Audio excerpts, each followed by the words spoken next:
E aí, meu povo, tudo bom com vocês? Aqui é a Bárbara, este é o canal das Garotas Entre Livros e hoje é dia de resenha. Nós vamos finalmente conversar sobre a Cantiga dos Pássaros e das Serpentes. Então, se você quer saber a minha opinião sobre esse livro, fica comigo, sejam todos muito bem-vindos. Bom, gente, eu fiz um projetinho lá no Instagram, que foi bem interessante, que foi a leitura coletiva do livro, né? E toda vez que eu finalizava uma determinada quantidade de capítulos, eu ia lá no Instagram e comentava. Ou tanto que se você tiver curiosidade para saber os meus comentários durante o período de leitura do livro, você pode ir lá no Garotas Entre Livros, @Garotas Entre Livros no Instagram, e clicar nos destaques. Tem 2 destaques porque eu falo pra caramba, então ficou muito grande os stories. E lá eu tô falando tudo que eu achei sobre o livro enquanto eu tava lendo e principalmente as minhas expectativas, né? E quem assistiu por lá pôde acompanhar o meu nível de excitação com o livro diminuindo conforme as páginas iam sendo viradas, né? E eu vou comentar aqui de um jeito um pouco mais sucinto, lembrando também que tá saindo a resenha dele lá no blog simultaneamente com esse vídeo, então se você quiser ler a resenha escrita, que vai estar indo um pouco mais sucinto, você pode ir lá no blog, o link tá aqui embaixo, você pode ir lá e conferir, certo? Antes de comentar sobre o livro, vamos a um breve resumo. Primeiro, o livro ele foi escrito pela Suzanne Collins. Ele tem 576 páginas, ele foi publicado esse ano de 2020 pela editora Rocco Jovens Leitores, pelo selo Jovens Leitores da Rocco. Ele é o livro 04 da série Jogos Vorazes. Ele tá ali dentro do gênero da distopia, aventura e literatura estrangeira, né? Foi onde eu encaixei esse livro. E eu dei 2 estrelas para ele. Bárbara, uma avaliação bem baixa. Eu vou explicar tudo por que eu dei essa avaliação tão baixa, gente. Quando eu terminei o livro, eu tinha dado 3 estrelas no Scooby. Eu, assim que terminei o livro, dei 3 estrelas. Só que, com o passar do tempo, eu fui meio que digerindo toda a história e comentando sobre ele, então a minha avaliação diminuiu ainda mais depois que eu analisei tudo que eu tinha lido. Mas deixa eu fazer um breve resumo para vocês. O que esse livro trata? Ele vem contar a história do Coriolanus Snow, que nada mais é do que o presidente Snow, né? Que a gente conhece lá na frente com a Katniss. Ele é o presidente Snow, o ditador que comanda toda a Panem e comanda os Jogos Vorazes. É aquele cara terrível e que a Katniss, junto com o Distrito 13, quem leu o livro ou assistiu os filmes, sabe de que eu tô falando. A Katniss, junto com outras pessoas, queriam derrubar a escada do poder, né? E ele é basicamente um sociopata, um psicopata, na verdade, né? O Coriolanus Snow, e a gente vai conhecer ele com a jovem idade de 18 anos. Ele é um estudante da academia da capital. Ali na capital tem essa academia que é gratuita, mas onde só os mais influentes estudam. E a família Snow era uma família muito influente. E apesar dos pais do Corey terem falecido, ele convive com a avó, ele mora com a avó, e junto com uma prima que também perdeu os pais. E assim, eles têm eles passam uma figura assim de serem ainda poderosos e ter dinheiro, etc e tal, só que isso é uma mentira. A família do Corey perdeu tudo durante a guerra, eles só têm um apartamento onde eles moram porque era propriedade deles já. Então, tudo além disso é invenção, é imagem, né? O que eles tentam fazer de tudo para manter a imagem de uma família ainda poderosa e influente, o que eles não são mais. Aí o que acontece? O Coro ele tá vivendo nessa questão da vida dele, né? De tentar reviver a glória da família e principalmente sobreviver, porque a família dele tá passando por muita necessidade. Então, o jeito dele sobreviver, né, de ele dar uma vida melhor para sua família, é ele indo para a universidade e ali conseguindo um bom emprego e sustentar a família dele. O melhor jeito dele conseguir isso, uma vaga na faculdade com bolsa de estudos, é através dos Jogos Vorazes. Eles estão na 10ª edição dos Jogos Vorazes e tem uma mudança muito importante nos jogos, que é a participação de mentores. É a primeira vez que os mentores estarão participando dos jogos, e os mentores nada mais são do que alunos importantes da academia, né? Então cada aluno vai ganhando ali um tributo, ao todo são 24, né? 2 por cada distrito, e eles vão dando os que provavelmente vão vencer para os mais importantes, né? Para os filhos dos mais importantes da capital. A gente percebe ali que o Coro ele já não tem muita influência, que a família dele já não tem muita influência, quando ele recebe o tributo feminino do Distrito 12, que é a Lucy Gray. E ali ele vai começar a trabalhar com a Lucy, né? Tem toda aquela coisa que a gente já conhece do período da Katniss, né? Entrevista e não sei o quê. Só que é muito mais simples. Os jogos ainda não estão evoluídos do jeito que eram na época da Katniss, onde eles lançam o pessoal numa ilha com um monte de aparato tecnológico e ali eles vão tentar sobreviver, não só uns aos outros, como a situação que eles estão expostos, né? Aqui não, eles vão para uma arena, eles vão jogar esses jovens lá numa arena e ali eles vão tentar sobreviver de um jeito ou de outro, né? Aí não tem tanta influência assim externa, né? Tem pouca. E aqui nesse período nesse 10º jogo, nessa 10ª edição dos Jogos Vorazes, que vai ter muitas modificações. E tudo vai ser influência dos mentores, né? Dos alunos, eles vão estar ali dando ideias do que pode ser feito. E o Coriolanus é um dos que mais vai dar ideias, né? Ele vai vivenciar os jogos de uma forma bem diferenciada. Primeiro porque ele precisa vencer, então ele vai dar tudo de si para vencer os jogos, e por conta da família dele, e ele precisa sobreviver, né? Vão acontecer N situações que vão colocar ele em risco e a família dele. Então a gente vai ver assim, esse cara dançando um tango ali com o perigo para tentar sobreviver e manter a sua família, né? E principalmente manter o status. Aí a gente para e pensa, né? Isso é muito bonito, Bárbara. Isso é uma ideia bem interessante. É uma ideia até. Ele tá tentando sobreviver, então vale tudo nesse jogo pela sobrevivência.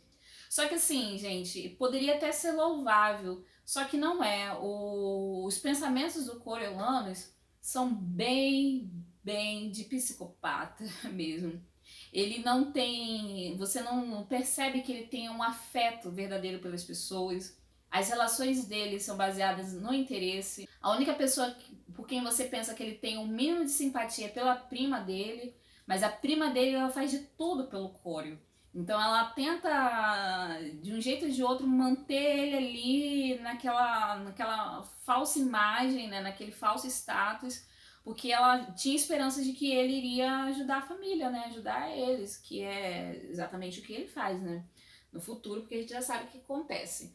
Mas você percebe que tudo nele é voltado para interesse próprio. Então, se não tiver algo que vá beneficiá-lo, as amizades, as atitudes, tudo é voltado para interesse próprio.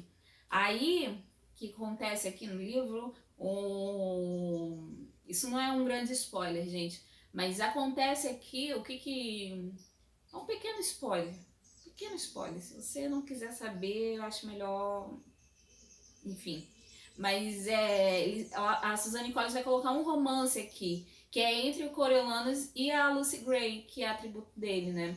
Então a gente vai ver um romance ali entre eles, uma tentativa de romance entre eles, que vai nos lembrar um pouco sobre o romance da Katniss com o Peeta, né? Com esse casal aí que vai ser infeliz, né? Porque eles estão nos jogos e aqui no caso ela está, então ela poderia não sobreviver, né? Então é bem dramático. Aí você me pergunta, onde é que entra o lance da cantiga, Bárbara? E onde é que entra os pássaros e as serpentes? Vou explicar agora. A Lucy Gray, ela faz parte do que é conhecido como o bando, que é um grupo musical, eles são uma família. Eles não se identificam nem como pessoas do Distrito 12 ou de qualquer distrito. Eles são quase ciganos. E eles rodavam o país, né, apresentando suas músicas. Eu acho que o termo era uma trupe, assim, que viajava mesmo, né? Não é bem cigano, mas eles eram uma trupe que viajava e eram cantores, e eles se apresentavam. E durante o período da guerra, calhou deles estarem no Distrito 12 e ficarem presos lá, né? E acabou que eles meio que se tornaram pessoas do Distrito 12, mas eles não se identificam exatamente com o distrito, né? Não tem muito deles ali, apesar de morarem lá. Mas eles são cidadãos de Panem, na verdade, né? E a Lucy Gray é uma cantora, ela é uma artista, ela se apresenta e ela chama atenção. E é interessante porque na primeira aparição dela, ela lança uma cobra numa inimiga dela lá no Distrito 12. Isso é bem legal, né? E dali a gente já entende a relação com a serpente, né? Com os pássaros, eu vou deixar vocês descobrirem, porque é bem bacana mesmo e vai nos remeter a algo que acontece em Jogos Vorazes, mas em Chamas, e no livro Em Chamas. Então, se você quiser ler, né, encarar esse livro, vai ficar aí a dúvida pra você. Ou me pergunta aqui nos comentários que eu respondo, tá? Mas chega de spoiler. Mas é essa relação. A Lucy Gray é uma cantora, então vamos ter várias cantigas no livro, ao longo do livro mais pra frente. Muita música a gente vai ter aqui. E uma relação bem importante, tanto entre os pássaros como entre as serpentes. Elas são dois pontos de virada nesse livro. Então, o título calhou e a Suzane acertou muito bem no título do livro. Agora deixa eu explicar o porquê que eu não gostei, e eu acho que isso é suficiente para um resumo do que você vai encontrar aqui no livro. Agora eu vou explicar o porquê que eu não gostei tanto do livro a ponto de dar só 2 estrelas para ele. Primeiro de tudo, gente, eu achei que esse livro não acrescenta muito. Para utilizar uma outra palavra que eu até considero um pouco pesada, foi um livro desnecessário. Não é tão importante assim para Jogos Vorazes. Ele não acrescenta em praticamente nada na história do que a gente já conhece. A trilogia ela é ótima por si só. Apesar de eu não ter gostado do final do terceiro livro, eu acredito que a trilogia ali se fecha muito bem e ela não precisava de nada mais. Esse livro aqui, ele vai nos mostrar um passado de Panem e a evolução e até como os jogos se transformaram num evento tão grandioso como eles eram, né? Mas assim, sinceramente, não nos importa, até porque no terceiro livro de Jogos Vorazes, né, A Esperança, acabaram-se os jogos. Então a gente está vivendo um outro momento, já não é mais tão relevante pra gente o passado ali, aquela situação toda, entendem o que eu quero dizer? Então, pra mim, eu sinceramente, eu fiquei decepcionada com essa história. Eu fiquei imaginando, eu comento isso lá no Instagram, eu comentei, eu fiquei imaginando que teria uma relação, sei lá, do Snow com a Katniss, que a gente fosse ter uma coisa um pouco mais clara entre, sei lá, talvez ela ser uma neta perdida dele, alguma coisa assim. Isso seria um pouco mais engraçado pra mim e eu acharia bem mais interessante, só que não tem nada disso. Então, sinceramente, eu achei que nesse momento, 2020, não foi tão importante, esse livro não tem tanto o peso que ele poderia ter tido para acrescentar algo em Jogos Vorazes. Outra coisa, eu acredito que se ele tivesse sido lançado lá, tipo, 2 anos depois que A Esperança foi lançada, até seria válido. Seria bem bacana, porque o livro ainda estava no hype, então todo mundo iria ficar bem mais animado para ler. Só que aqui, nesse momento, o livro todo é um show de autopiedade do Coriolanus. Ele é um cara muito privilegiado e que fica o tempo todo sentindo pena dele mesmo. Então é difícil você simpatizar com ele. Fora que ele é um vilão. Então, quem é que quer ver o vilão vencer? Me diz aí. Quem é que tem prazer em ver o vilão vencendo? A gente não ter aqui nenhum. E o que acontece no final do livro me aborreceu muito. Então toda a minha animação com o começo da história foi se perdendo, principalmente com o final. O quanto ele reverte as coisas, as decisões que ele toma de uma forma bem negativa, que positiva para ele, mas negativa para quem tá lendo, é de aborrecer qualquer um. Então, para mim, o livro não funcionou. Eu acho que a Suzane ela tem que investir, não só a Suzane, mas todos os escritores assim que fizeram grande sucesso com séries, trilogias, eles deveriam investir em outra coisa, sabe? Se reinventar, buscar outras histórias, procurar outros livros, outras coisas mesmo, né?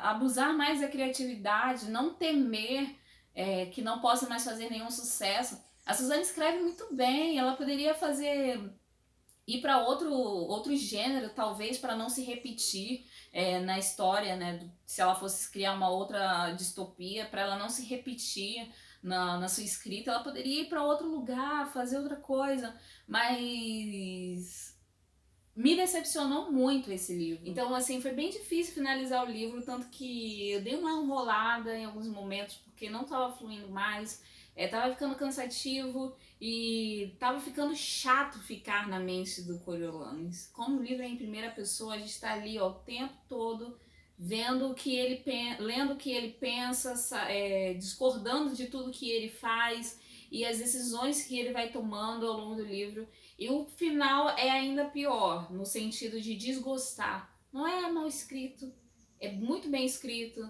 Quem já leu Jogos Vorazes sabe que a Suzane tem uma boa escrita. E tanto que nos primeiros livros você se pega lendo assim. Eu lembro que quando eu li, anos atrás, eu li assim em 2 tempos o livro, de tão fluida que é a escrita da Suzane e as coisas vão acontecendo, né?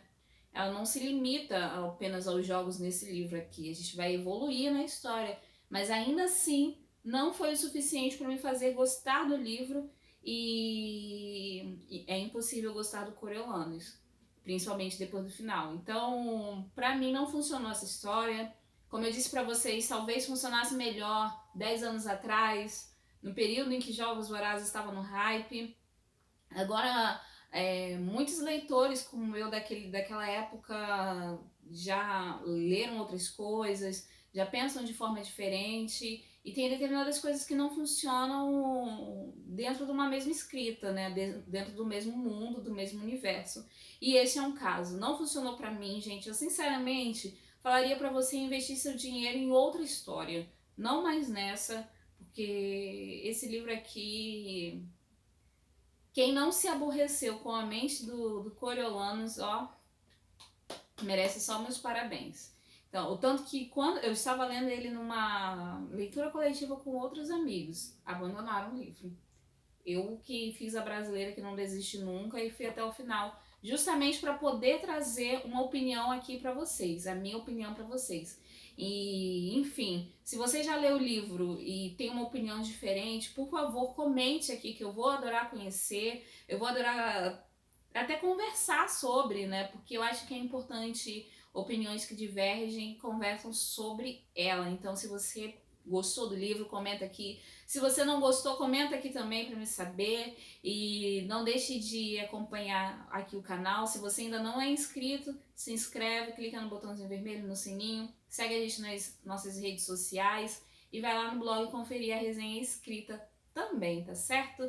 Muito obrigada mesmo por me acompanhar até o final desse livro. Fica aqui a minha não indicação de A Cantiga dos Pássaros e das Serpentes. E até semana que vem. Tchau, tchau!